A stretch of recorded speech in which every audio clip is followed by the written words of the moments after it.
Alright, without further ado, made a video last night, pretty much an overview of the Tavor trigger. I had a little bit of drink, so probably not the best thing to do. First thing we're going to do is we're going to safety check the weapon. It's clear.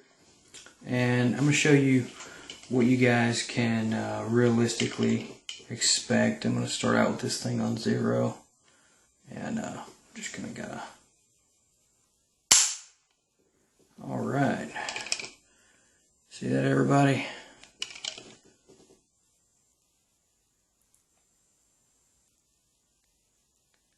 That's 5 pounds. 5 pounds on the money. Sometimes it ranges from 4.5 to 5 pounds.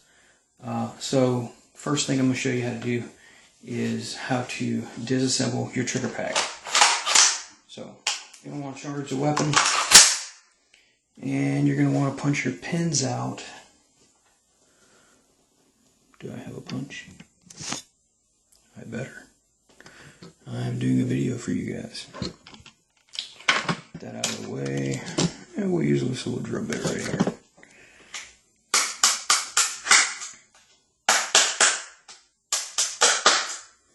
Alright. Take our pins out, drop our trigger pack out. This is what you're going to have. This is your trigger pack. Okay, I'm going to start off by saying right here, this is your lever that connects to your arm on your trigger. If this moves forward, it will set the hammer off. I don't want to. There you go. All right, everybody see how that works? And you can notice that I have my spring still in.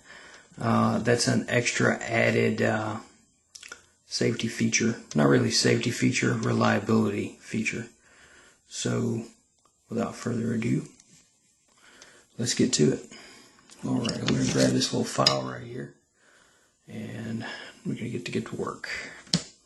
Alright, you're going to need a very small punch or a very small drill bit to put in this hole in the top of the hammer. Now what you're going to do is you're going to put it in there, and you're going to drive the pin all the way through. Alright, so that's the first thing we're going to do, so let's do it. Alright, now you have a small roll pin. Alright, we're going to go ahead and set that to the side. All these parts, make sure you're not getting them dirty or anything like that. Next we want to take our punch, or our, in my case I cannot find my, oh there it is. We're going to take our punch and this pin, see how it has a flathead on one side? We don't want to push that through the housing, because this is polymer, and if you start scratching this on the inside of this this hole and start wallowing it out, you're going to get double, triple, fully automatic fire, and you don't want that, because you won't be able to stop it. It's not controllable. So we're just going to push this pin out. Alright, that one comes out pretty easy.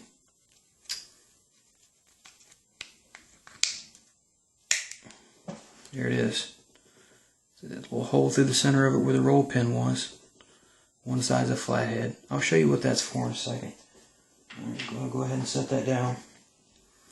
Now your hammer is going to come out. Alright. So we're going to set that hammer to the side.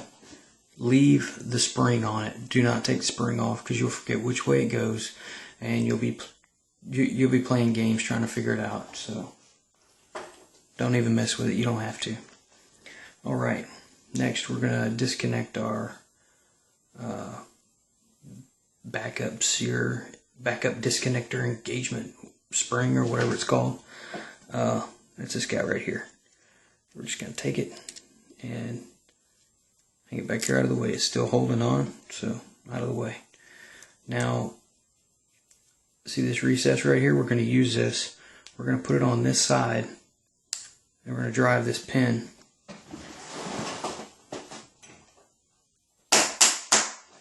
Alright. Now that we've got the pin started, it's coming Can everybody see that? Now that we've got the pin started coming out, you're going to push it, you're going to hear another click. Shabam. Alright, now you're going to want to go ahead and punch it through that also. And most of this stuff you can do in your lap. You really don't need a bench top. I just use the bench for the roll pin and the hammer because it's in there kind of tight. Alright, now you just want to hold your thumb on top of the disconnector assembly and take that pin out. Put that to the side. Alright. This is what we got when we pull this out. Nothing else in here but our little spring still holding on. I'm going to set that to the side because we're not going to need it anymore. We got a little L spring. Alright. Right here we got this little trigger pack. Our disconnector pack. So first thing we're going to do is you're just going to push this out.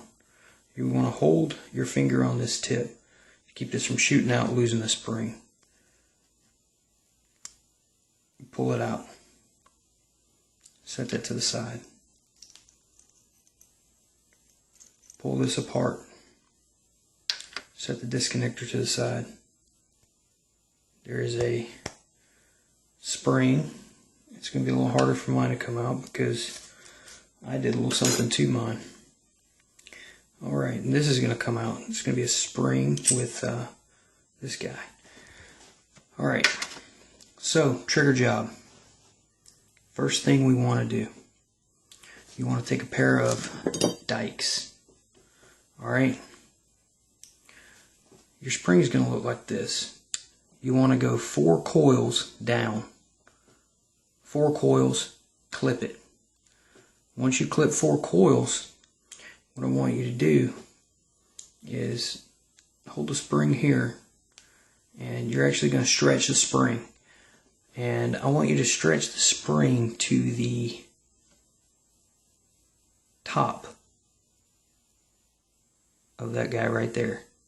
Now what that's going to do is that's going to give us the same length of spring, but it's going to give us a softer spring. Spring has memory. It will go back to its original form, but only if we compress it over 73% of what it originally was. So we would have to squeeze it down real tight. It's not going to be going that far. It's only going to be going, just a minute distance. So that's our first thing. Now that piece is finished, we want to set that to the side. Now we're going to move on to this guy. Alright, the first thing I want you to do with this guy is you can get these small files at Lowe's or Home Depot. It's a little file set. It's like $4. Take some fine embry cloth and wrap around a flat file, and you're actually going to just sand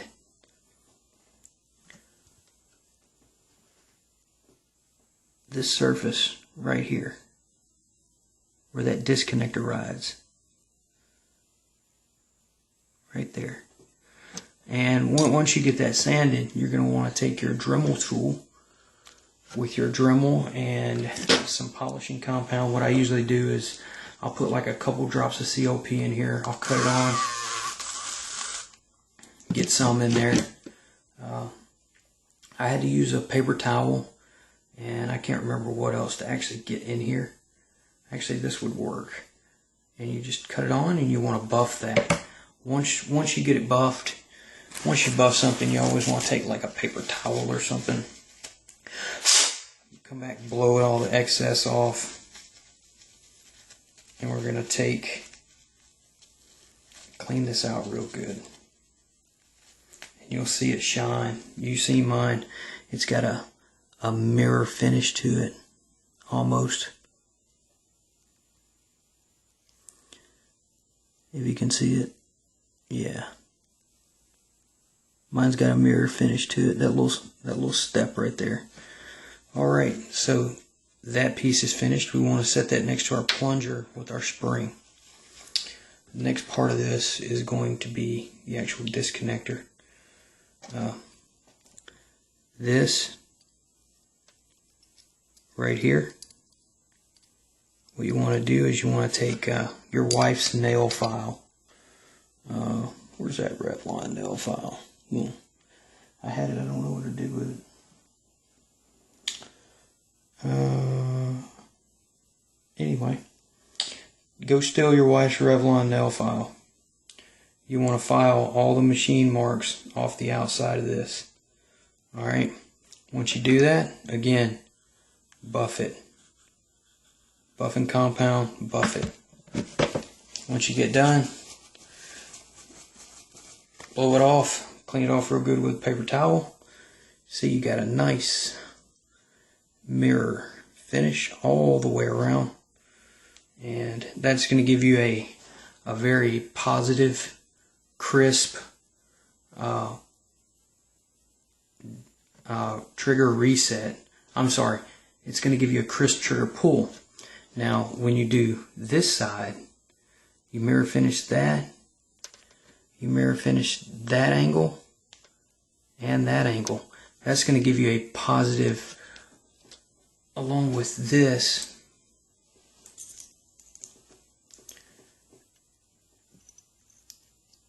That's going to give you a positive disconnect. So when you reset your trigger, you're really going to feel a solid tactile click. It's not going to be a mush. It's going to be a click. You're going to be able to feel it. You're going to be able to hear it.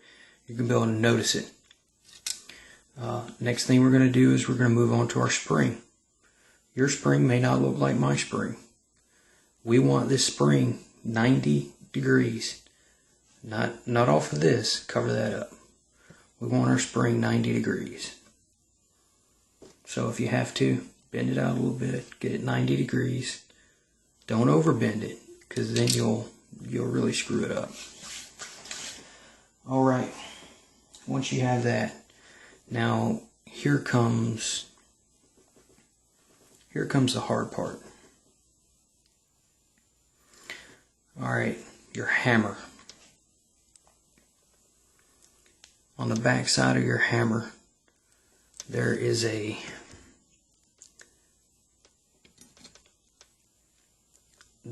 step up top, and there is a step down below.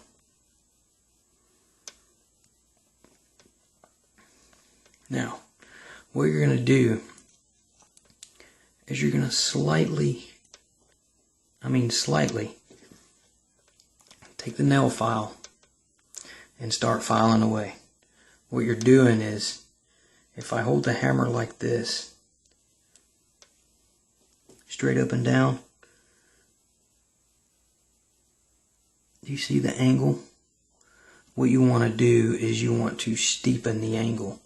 You want to make it more 90-ish. And I'm talking only by a fraction. So I'm talking about, I run a smile file across it 3 times. I hit it with a Revlon file. And then I take my buffing wheel.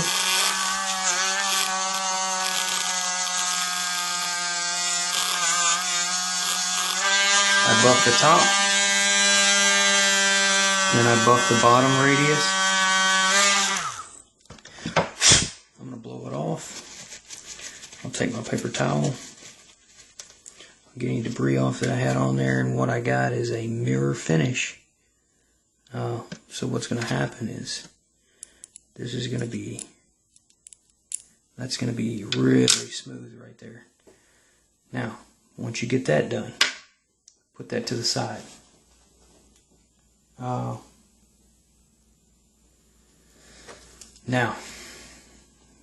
believe it or not, in about 15 minutes you have just did your own trigger job. It took me a few minutes to figure this out and bring it to you guys. I had to do some reliability testing. Obviously I had to do some testing with the trigger pull gauge to get the trigger where I wanted it for a low cost. So this little guy is about 20 bucks at Lowe's. Your hand file is about $4. I'm sure you've got a punch laying around and a little small hammer. I mean, that's and a pair of dice to cut the spring. That's basically all you need. So now we're going to put it back together, and I'm going to show you how to do that now. Alright, first thing we're going to do is we're going to take this piece, we're going to take our plunger, it's going to be pointy end down into here. See this ball tip in? That ball actually rides in the socket in the disconnector. There's a hole in there, if you can see that. That's where this spring assembly goes. So I'm going to put that in there. Oh, see it right there? Alright. You got your little ball socket here. That's going to go over that tit. Now, you're going to have to push them together to get the holes lined up. And once you do, you're going to put this bushing is going to go in just like that.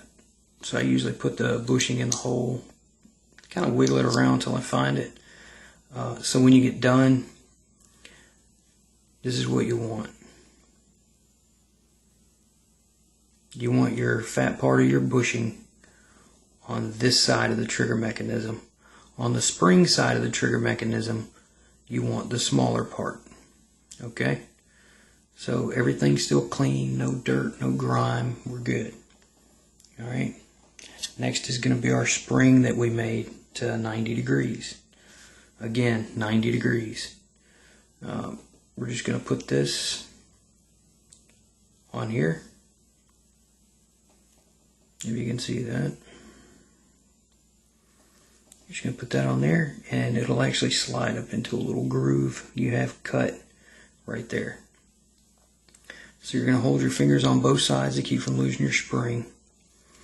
You turn your trigger group around, and you're going to drop it straight in. Now once you drop it straight in, you're going to have to get the back of the disconnector up over a hump. So all you're going to do is kind of play around with it a little bit, like I put it on my chest. And when I got the hole lined up, I'll grab my pen that I did not get dirty. I'll put my pen in until I hear an audible click, and then I will take something small and knock the pin in. Now, I want to go back and hook up my small helper spring. Hooked up. Man, that's still heavy. I don't know if it's going to make it. Alright, now our hammer is just like an AR hammer. If your spring is moved around, you're just going to remember the spring gets leverage from this, so it's going to be against the back of the hammer. And all you're going to do is you're going to take it, and you want to put these legs in against the back wall, push forward, and push down, and kind of work it into place. And again, flat side in. Do not put this end in first. It is not perfectly. I don't trust it being perfectly round, and I don't want to risk ruining the trigger box.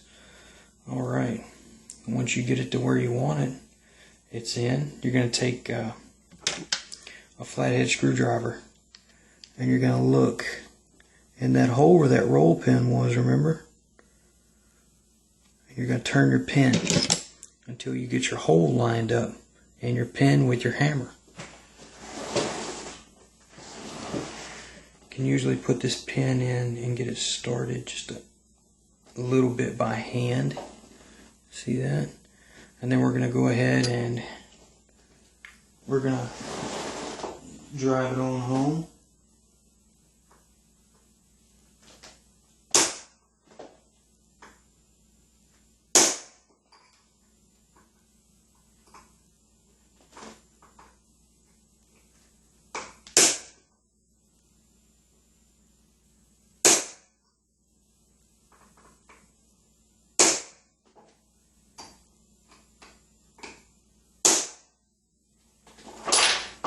Alright, now that our roll pin is in and flush, we're going to cock the trigger to the rear. I'm going to make sure it holds first. I'm going to reinsert it into the rifle and hope and pray that we did it exactly like I told you to. Positive disconnector engagement. Minimum travel.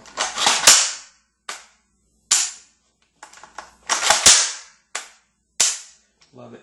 Alright, so now I'm going to show you guys how much travel I have. Alright, so I need more light.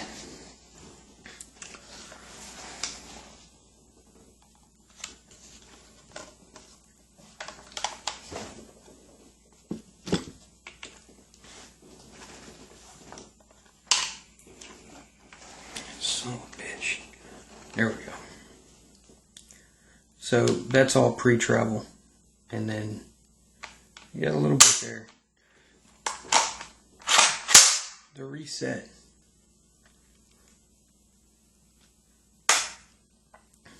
Very minimal. And then the take up and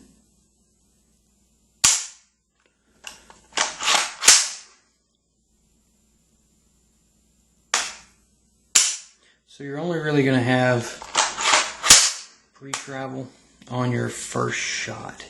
Pre-travel, let's see.